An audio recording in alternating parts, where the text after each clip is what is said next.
Anyway, what's on your mind, Gary? Well, Greg, it's kind of the whole apologetics endeavor, and I've just been rethinking it lately. And the reason this came about is I'm a member of a little group on Facebook, and we talk about theological issues. Mm-hmm. Good. And one of the moderators posted a recent debate with Ray Comfort and a atheist named his last name was Dillahunty. I can't remember his first name. Matt Dillahunty. Okay. And anyway, Mr. Dillahunty from the very outset said that he's not impressed by any of the arguments for the existence of God, the Kalam or teleological or any of that. Mm-hmm. And so basically Ray went right after him, and it looked like in the context of Romans 1, I would say verses 18 through 20, Mm-hmm. Where it talks about the existence of God is plain because he's made it plain, and Right. no one is without excuse. So he was basically saying, I don't believe you. I think you're not being honest, and that you do know God exists. Uh-huh. And anyway, in light of this debate, as I was listening to this, I started thinking about it, and I thought, well, if Romans 18 through 20 is right, then what kind of person do we give arguments for the existence of God? I mean, if everyone knows and they have no excuse, I guess you see what my question is. Yeah.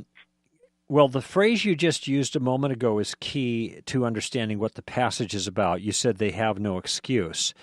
This passage is not teaching that arguments have no place. What it's teaching is that there is enough evidence available for people in order to be guilty for ignoring it.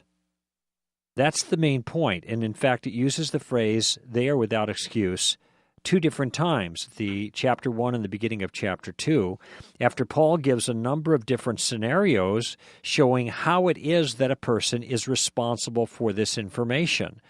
Now, I don't think that Paul is claiming here that every single person has consciously thought through the issue and is consciously and is consciously rejecting Christ.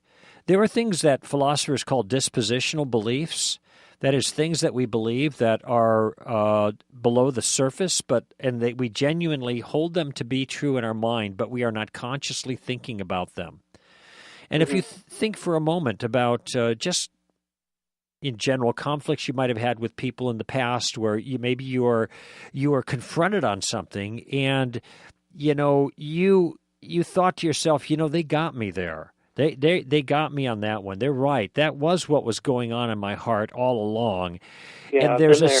And yes, okay. And then there's a sense, and this is oftentimes it's just a little bit faint, but we're aware of it. There's a sense in which we're saying, we know we have to admit in our heart of hearts, and I knew it at the time, in a subtle kind of way. I knew it at the time, but now it's coming right at you in full force, and you can't sidestep it. Well, I think that would be an example of a kind of dispositional belief, that we know we were self-seeking in this thing, but we were able to cover it up to make ourselves feel better. But when somebody put their finger on it and said, you are the man, like Nathan did to David, then we go, ouch, gosh, you got me. So I think that kind of thing is going on here, that everybody deep down inside has this sensus divinitatis, what Calvin called the sense of the divine. It's built in. And it's not only built into human beings, it's built into nature too. There it is. We can see the obvious thing. And people have to work to suppress it, but they are suppressing it. And see, this is another part of the passage. Keep in mind that Paul says they are suppressing it. So it is not right front and center to them. They are guilty of suppressing it. This will be clear to them when the day of reckoning comes, and they will see it for what it is. But at the moment, they are able, I think, to successfully suppress it with regards to their conscious mind and say, no, I don't believe any of that stuff. So this passage is about an effective suppression in spite of the fact that there is a deep fundamental awareness of the truth. And they are in sin, pushing this away and looking the other way, okay? It doesn't tell us anything about apologetics. And in fact, the passage itself is evidential.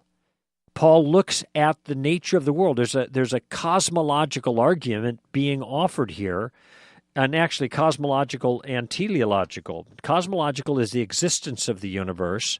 Teleological is the form of the universe, okay? The wrath of God is being revealed from heaven, blah, blah, blah, because men know about God, blah, blah. Since the creation of the world, his invisible attributes, his eternal power and divine nature have been clearly seen, being understood through what has been made, so that they're without excuse. So we understand from what has been made that something has been made, and secondly, that it has been made in a very particular and peculiar way that gives evidence of design. They understand that. They are capable of grasping that. The evidence is there, but they are suppressing it, which is why they're capable of denying it. This truth is being suppressed.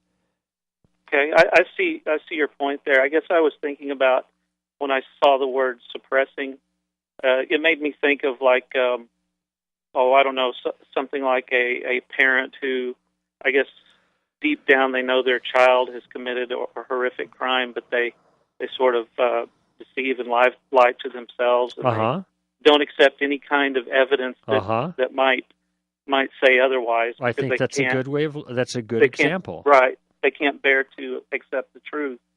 And it just seems like no amount of evidence is going to convince them. Well, that's because evidence isn't the issue. Exactly. Now, I have in the book on tactics, I talk about 4 reasons that people reject the truth. One I have reason, by the way.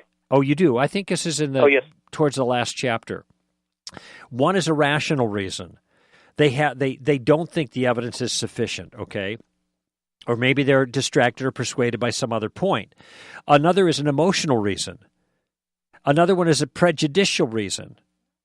That they don't want to look at their mind is made up, and that's all there is. They're prejudiced before they even look at the evidence. Emotional would be like, if I acknowledged that Jesus was the only way of salvation, then I'd have to admit that my dead parents are now in hell, and I emotionally can't even go there. So that's an emotional. And sometimes it's just flat-out bullheadedness. And this is the kind of thing that's being described, I think, most precisely in Romans 1. People are just rebellious. So there are a range of factors here. And sometimes the apologetics of whatever variety, and there's a number of different ways to approach things, are meant to help people to see what's real and what's true and get them in touch with the thing that they may already have some sense of, to begin with. It's to clear the brush away. It does a lot of different things, but most importantly, it seems to me, it's the kind of thing that God uses to help change hearts. Now, I acknowledge only the Spirit can change hearts, but the Spirit uses different means to accomplish that end. Sometimes the Spirit uses just a very simple, straightforward characterization of the gospel. Sometimes the Holy Spirit uses an argument, which is why everybody in the Bible uses arguments. Jesus does, Paul does, Peter does. All the preachings in the gospel, in the book of Acts, you see arguments, one piled on top of the other. In fact, the Gospel of John is an entire argument. John says it himself in the end of chapter 20. I've written these things. These signs are included so that you will believe that Jesus is the Son of God and have life in his name. So, I'm just following their example, and these are the means that God then uses to do the work that he wants to do in the lives of the people he's seeking. Right. That's how I think it fits. Thank you. I think that's how I think it fits together. So I don't see Romans 1 as obviating the use of apologetics at all. It's talking about the reality of human nature and why human beings are guilty. I think they definitely are suppressing the truth, so that means they're not going to be aware of it at the moment. And they are, but they're still going to be held guilty because they know deep down inside, when in the final analysis, that they're guilty, and that's going to be obvious, I think, at the final trump, so to speak.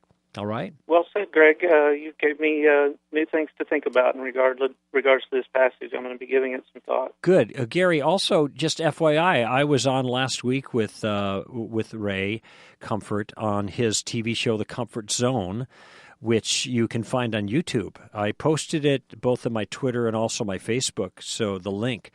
But it's 30 minutes, and we're knocking some things around. I'm being filmed by Skype, so I'm sitting in front of my computer, but I've got a jacket on, so I'm quite presentable there in my office study. But if you're interested in anybody else, then you could check that out on YouTube. All right? Oh, certainly interested. I'll be checking that out. All right. Thanks a lot, Gary. All right, Greg. Thank you. Yeah, you're welcome. Let's see.